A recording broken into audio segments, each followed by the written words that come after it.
Welcome back to MacStories Unwind. I'm John Voorhees, and I've got with me Federico Vitici. Hey, Federico. Hello, John. How are you? I'm doing well. It's like a cold, rainy day here in the south, and I don't know.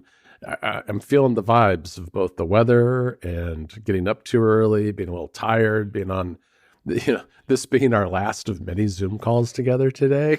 That I don't know. I'm ready to just kind of unwind a little bit. Yeah, it's been that sort of day. I spent all afternoon on Zoom basically, and this is the perfect vibe for Unwind. I mean, it's right there in the name of the show. It is. Before we get to our picks, I believe you have an unplugged topic that you wanted to discuss. I do. I think one of the stories of 2024 that will stick with me for years to come is the story of your power supply that started smoking at like 3 a.m. Yes, that's while you something played that video happened. games. Yes. This power supply to an eGPU, if I remember correctly. Yes. Or the enclosure for an eGPU.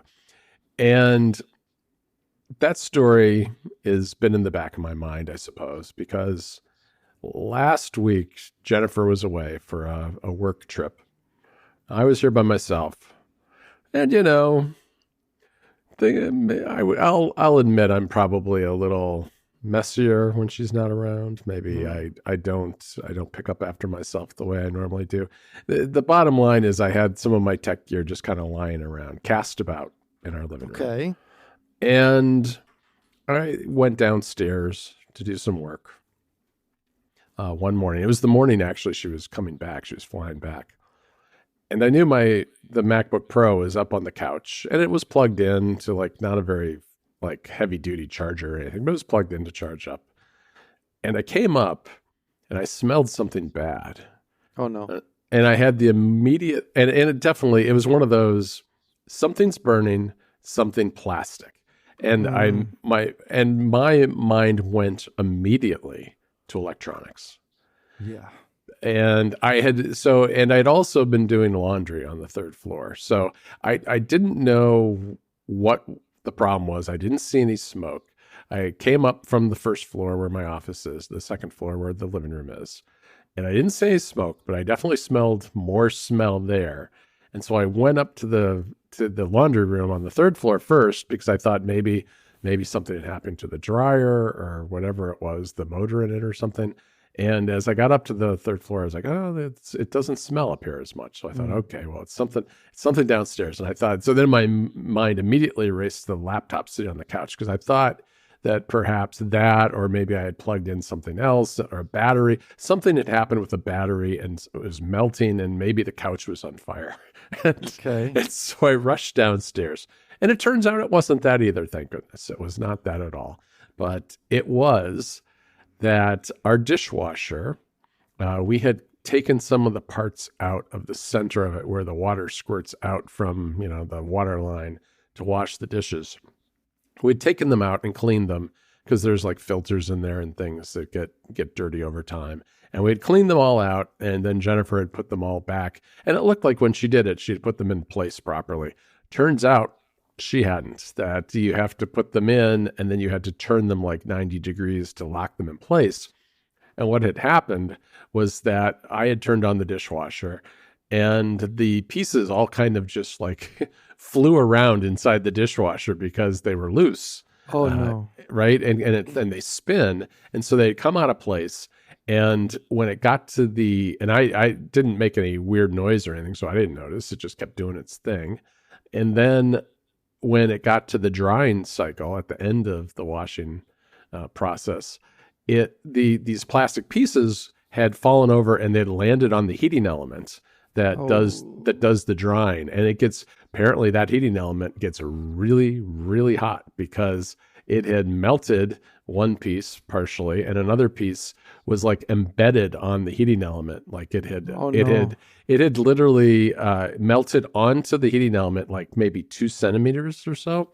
It was, and it smelled just awful. And this was like in the middle of the morning on like a Thursday morning, about a week ago, while we were recording the show last week.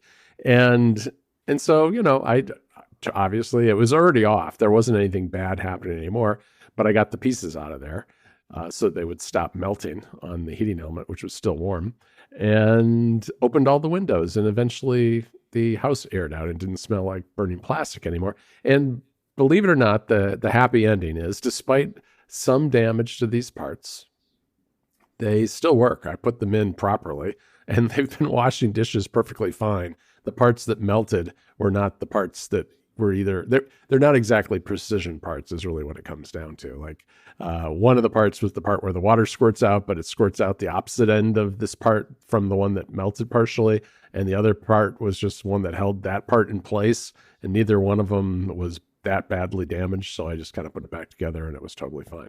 But Are you yes, sure it's fine to use the dishwasher with partially yeah, melted? we've washed. Yes, it's been a week, so yes, we've washed the dishes several times since then, and it's been totally fine. And I could always buy more parts. They're not. It's not like an expensive thing. You can. These parts break happens. You can buy them for like $5 or $10. It's not expensive or anything. But I also was at that point with a dishwasher full of dirty dishes and had my brother and sister-in-law coming over that day. So I was motivated to try to get these parts to work at least temporarily so that I could have clean dishes when they arrived and that sort of thing. But yeah, that's my my dishwasher story. At least I'm not to blame is what I have to say about that one. On the topic of scary electronics, Yeah. I wanted to let you know that I ordered a giant battery Oh, what from. kind? So I got one of those like really heavy duty that you cannot fly with this battery. It's just for like Yeah, at home or like go on a camping trip or something. I got the U Green 300 watts 48,000 milliampere per hour portable power bank. wow. It's like it's got I'll let you. I'll say this. It's a handle. Is that what you're gonna say? It's got a handle. It's got a handle.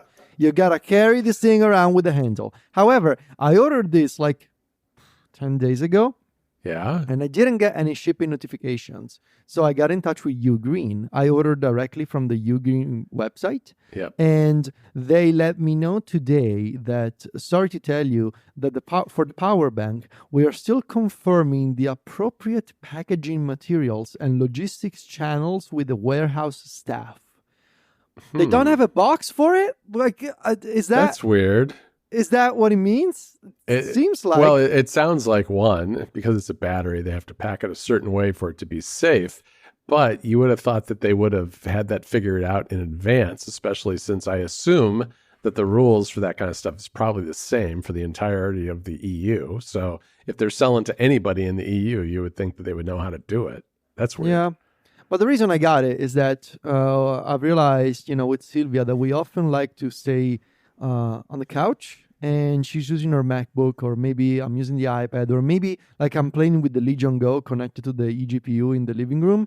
Yep. And I don't have a wall socket for power like Right nearby, Right. there. And so I was thinking, well, I could use a battery, but like it doesn't. I don't have any that can charge a MacBook, to full capacity, or that can sustain the Legion Go at the maximum TDP for like longer than an hour. Yeah. And so I was thinking maybe I just want to get a giant battery that I'm just going to use at home as basically like a portable for the home is the idea. And so that's what I got. It was on sale, so I saved a bunch of money, but it still hasn't shipped. So I think portable for the home is a great thing. I mean, that's a concept we talked about on NPC a little bit, and that's coming out next week. And I do the same thing. I have a very large battery. It's not as big as that one, I don't believe. But it's the same thing. If I'm sitting out on my patio, yes, I have power out there, but it's not convenient to where I usually sit. And as a result, it's just nice to have a really big battery that I can plug my laptop into, maybe plug a speaker into, or my phone to charge it, whatever it happens to be. And the battery I have actually has a wall outlet in it as well. So it can handle, beyond just plugging in USB-C or USB-A plugs into it. So yeah, I'm very much on board with batteries, but I think it's good to have a healthy fear of batteries and electronics and heat, and we've learned this with a lot of the stuff we've been testing with NPC, is not everything is as tightly engineered and designed as some of the Apple products we use. True. And there are some of these very inexpensive handheld gaming devices and things that have been known at times to cause smoke or fire or melt or whatever if you have the wrong wattage, battery or outlet plugged into them. So Yeah. it's always good to be safe. Yeah. All right, Federico, we have some picks today. All right. What you got for me? I have got Tetris Forever, which is a brand new, I would call it a docu game in the sense that it is a combination documentary and game that is available pretty much everywhere. It's on the Switch. It's on something called Atari VCS. Do you know what that is? I don't even know what that is. I have no idea. Okay, it's on that. It's on the PlayStation 4 and 5 and Windows and Xbox One and Xbox X and S. So it's everywhere. And it's $35. It's by Digital Eclipse, and it's part of their Gold something or other series that commemorates it's part of the Gold Master series. It commemorates the 40th anniversary of Tetris.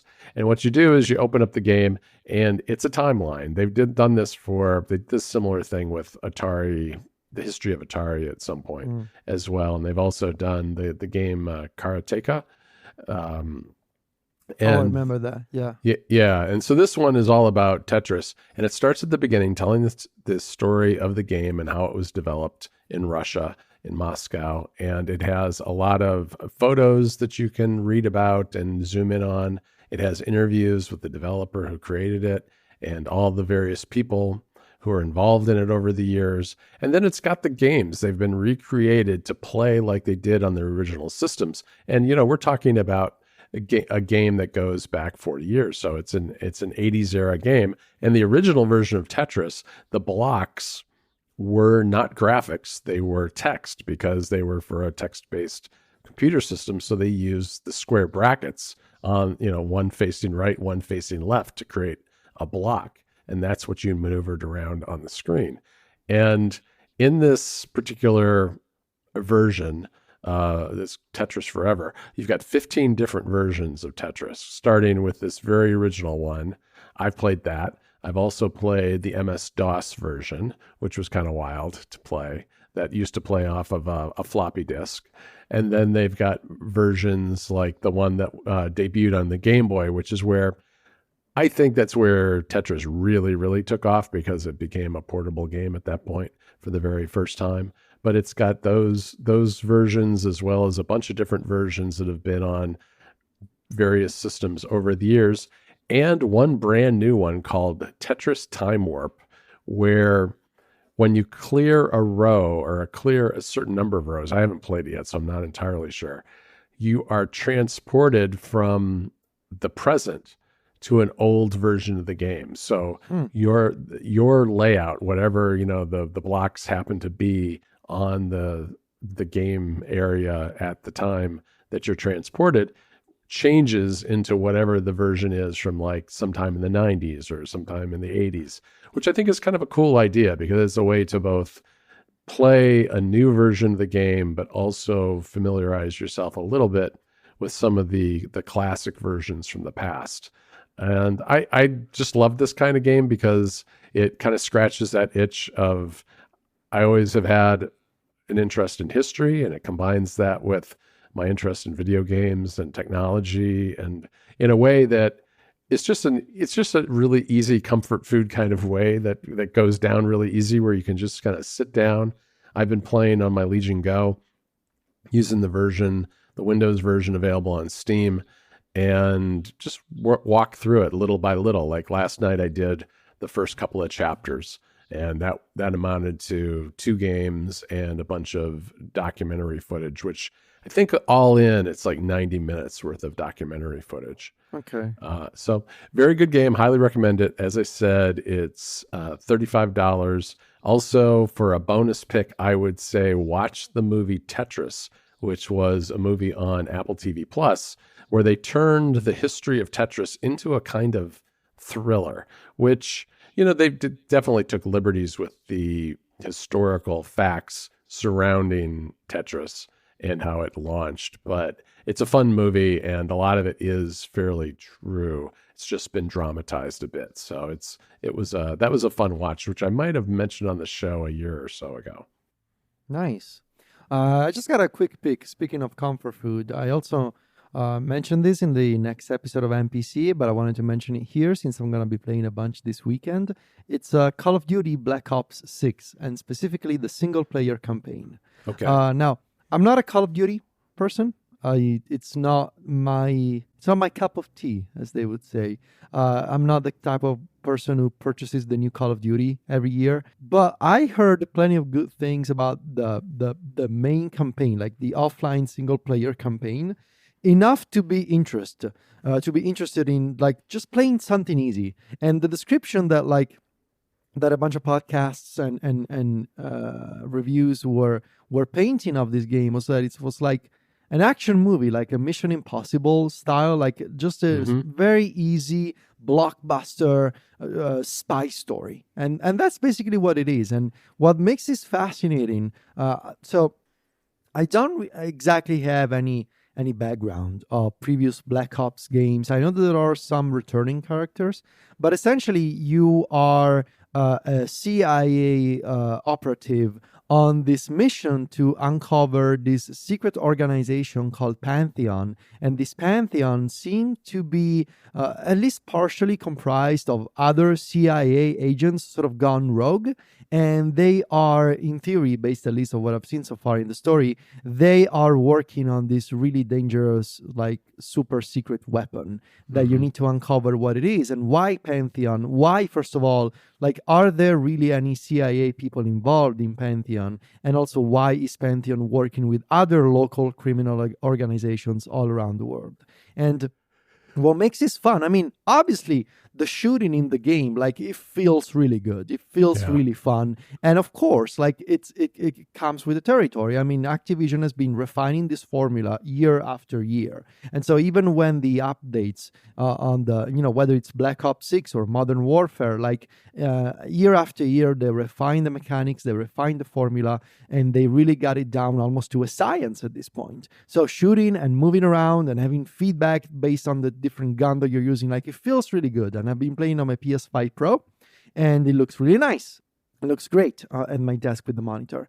But what is unique here, what is interesting, is that every single mission, it feels like a different type of game. Like, there's an open world mission where you're actually like in the desert and going from town to town. There's a mission where it's like more stealth based and you can choose your approach. Like, you can choose, do you want to make an entrance in this palace from the front gate? Do you want to, go all out, guns a-blazing, and just shoot everybody? Or do you want to sneak in from the kitchen of the restaurant in the back, like from a back alley, and work your way through this palace and and kill every single guard with a stealth approach? And every single, like, I've only seen like 3 or 4 missions so far, but I appreciate how it's not just like going down a hallway shooting people that come out of doors. Like, it's every mission is very self-contained and very different, with this overarching story sort of keeping it all together. And when you're done with these missions, you also hang out with your fellow mercenaries in this, you're basically forming your own sort of a secret group of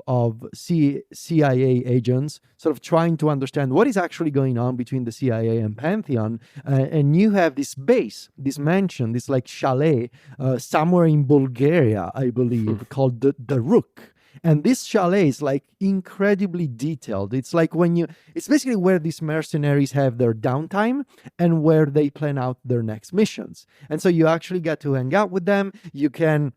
This is where, like, this is the definition of a AAA game, in the sense that every single detail of this mansion is incredibly well done and incredibly rendered, like down to the piano keys that you can play, or the glass of wine in the cabinet. Like, it's super well done. Every single detail beautifully rendered.